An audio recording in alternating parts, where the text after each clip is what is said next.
March 26, 1963. At the invitation of President John F. Kennedy, His Majesty King Hassan II of Morocco is making his first state visit to the United States of America. He receives a special welcome.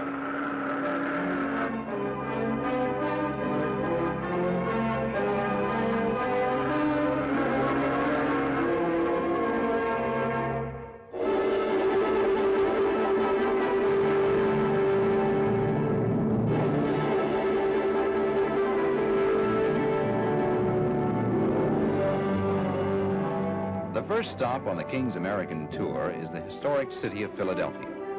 In Independence Hall, the American Declaration of Independence was signed to proclaim freedom from colonial rule.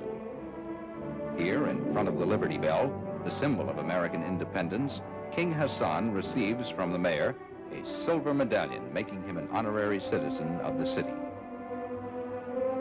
From Philadelphia, a special train carries the King and his official party toward his next destination some 120 miles to the south. Washington, the nation's capital city, waits to welcome its distinguished visitor.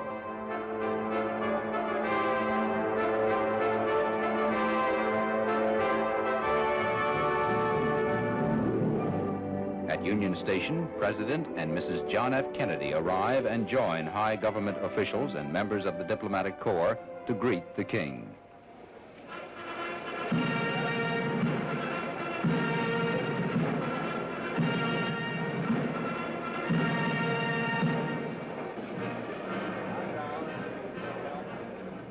During the cordial exchange of greetings, His Majesty's sister, Her Royal Highness Lala Nezha, is presented with a bouquet of roses by Mrs. Kennedy.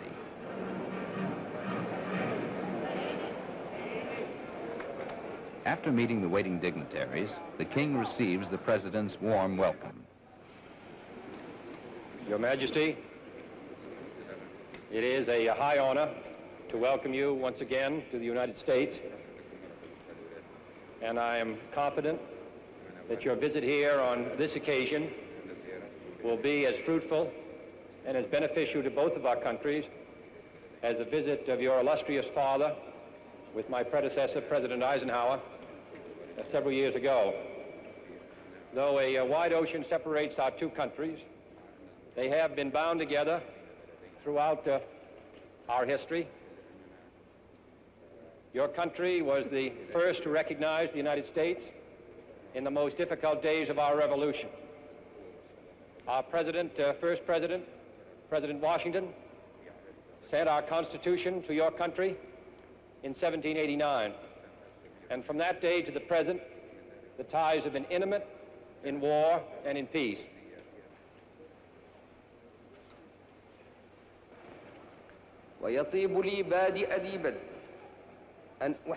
King Hassan expresses his personal pleasure and that of his people and his government to be able to greet the people of the United States and to meet their president. He also mentions the affection and admiration which Moroccans feel for Americans and says he hopes to consolidate the friendship which has existed between the two countries since the dawn of American independence.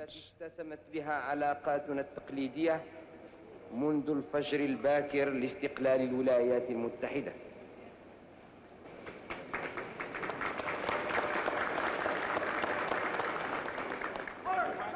Leaving the railroad station, the motorcade passes in front of the Capitol building, where the nation's legislative body meets.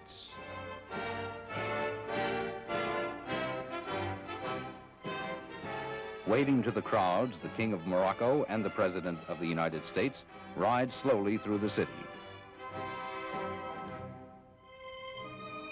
They pass the President's official residence, the White House, and continue on to the President's guest mansion for distinguished visitors, which is to be King Hassan's residence during his stay in Washington.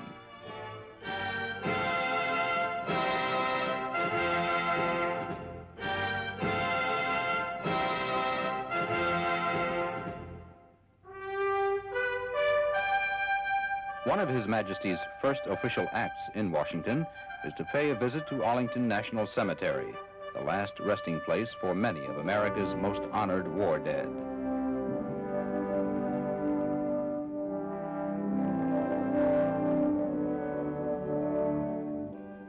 at the Tomb of the Unknowns, a memorial to the nameless young Americans who have fallen in the cause of freedom, King Hassan pays his respects.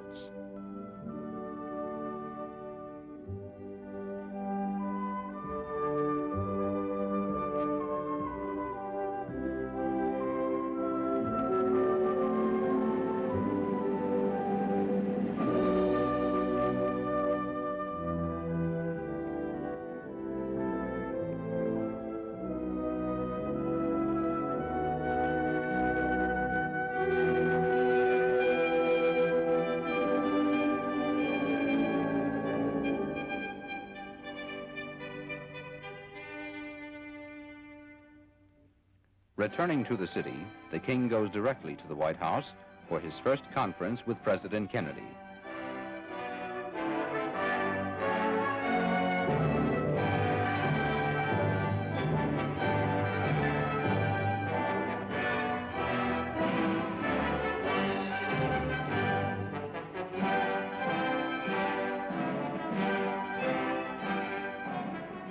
Participating in the talks with the President are Secretary of State Dean Rusk and Assistant Secretary for African Affairs G. Menon Williams.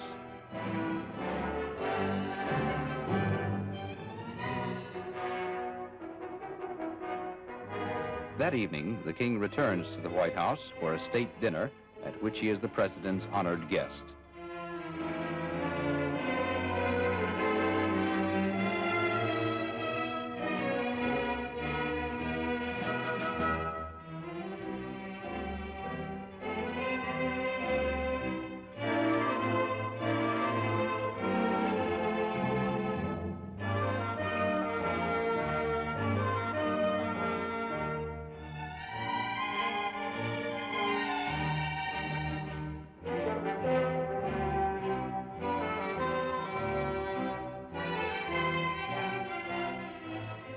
The next day at the Moroccan embassy, King Hassan is host at a luncheon for the American president.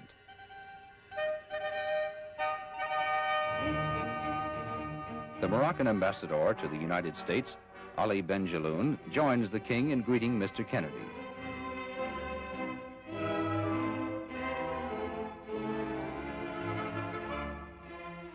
Recalling the presentation of the American Constitution to the Emperor of Morocco in 1789, King Hassan gives the president a handsomely bound copy of the Moroccan Constitution.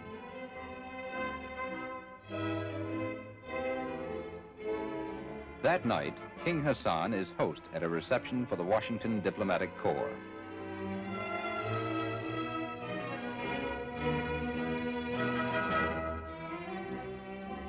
Ambassadors representing most of the countries of the world meet the king.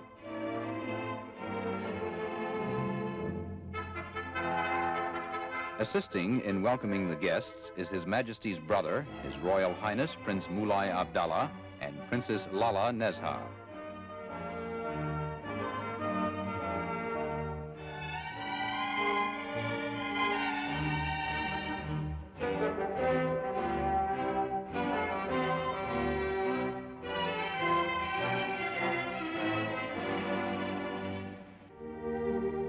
The next day, His Majesty visits the Islamic Center, one of Washington's outstanding landmarks. This center serves not only as a place of worship, but also as an institution of learning for those studying Islamic culture.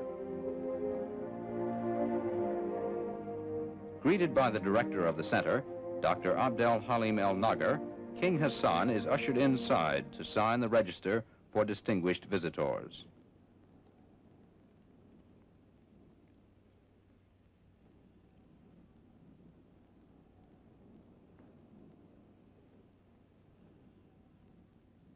Later, the king proceeds into the mosque for prayers. This mosque was built and is maintained by the contributions of 15 Muslim countries.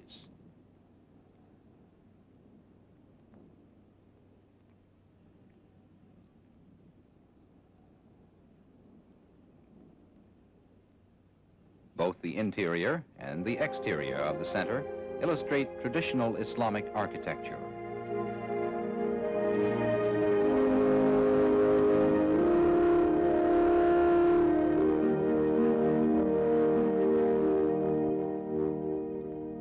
From the Islamic Center, King Hassan is driven along Massachusetts Avenue, where the embassies of many nations are located.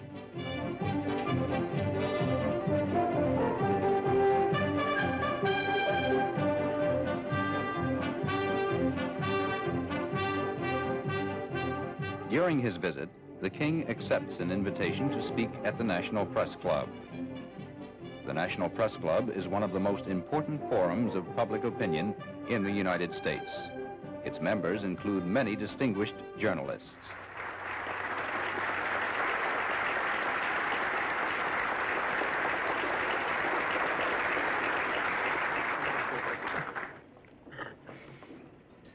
Messieurs, c'est pour moi un grand privilège.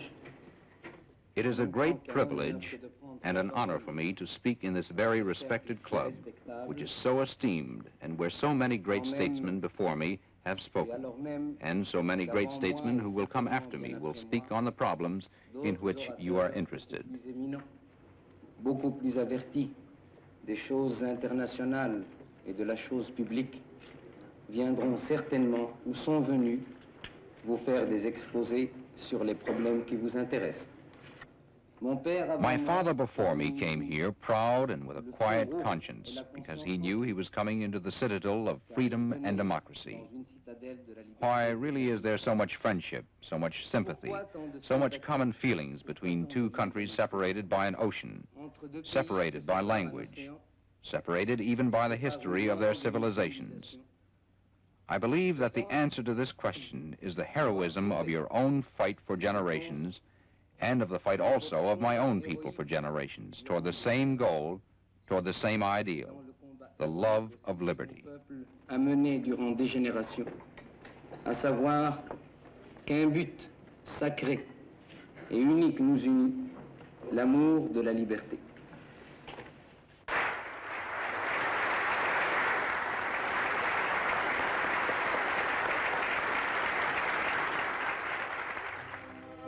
Later, at the invitation of the President, the King returned to the White House.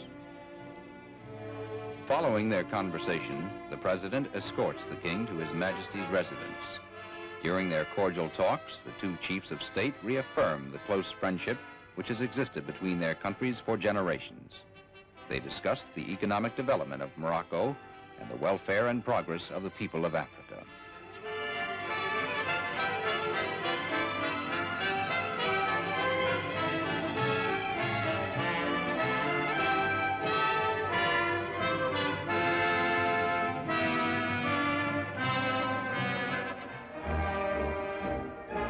Like his father's tour in 1957, King Hassan's visit to America ends in New York City. Here, the King is accorded the traditional welcome for distinguished visitors, a parade up Broadway.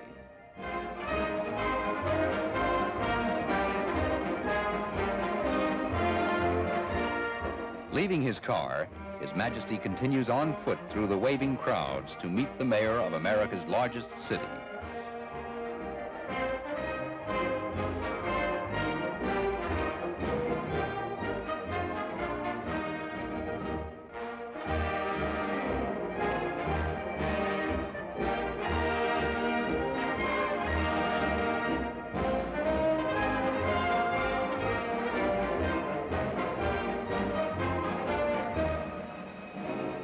From City Hall, the King is escorted to his official residence in the city.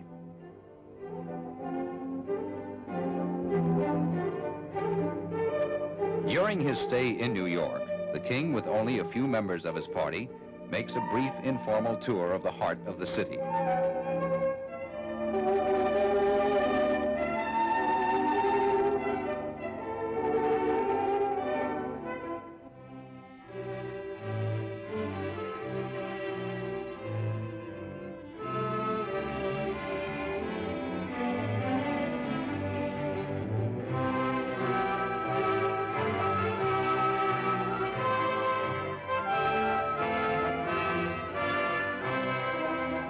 Later, the King pays an official visit to the headquarters of the United Nations. Here in this World Forum, where Morocco's flag flies proudly with the flags of all member nations, King Hassan, accompanied by his ambassador Ahmed Ben Hima, is greeted by the Secretary General U Thant.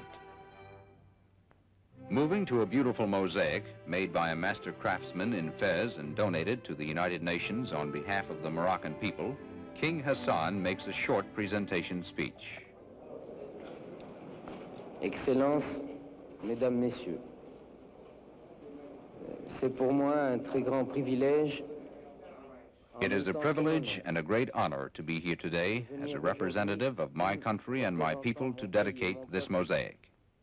Yet at the same time, I feel much sadness and regret because another person should have been here today to make this symbolic gesture on this international ground. I am thinking, of course, of my lamented father, His Majesty King Mohammed V. Et de regret, car c'eût été une autre personne qui aurait dû aujourd'hui accomplir ce geste symbolique, et je pense ici même, dans cet édifice international, à mon regretté père, Sa Majesté Mohammed V.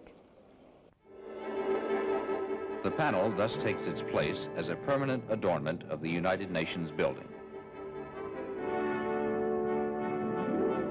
By now, the King's visit to the United States is nearing its end. As he prepares to return home, His Majesty takes with him the respect and friendship of the American people and their good wishes for the happiness and prosperity of the Moroccan people. He also carries with him these parting words from his host, President Kennedy. I hope that what you have seen of us here will convey to you the sincerity and goodwill of the people of the United States toward you, toward Morocco, and to the cause of peace and freedom everywhere.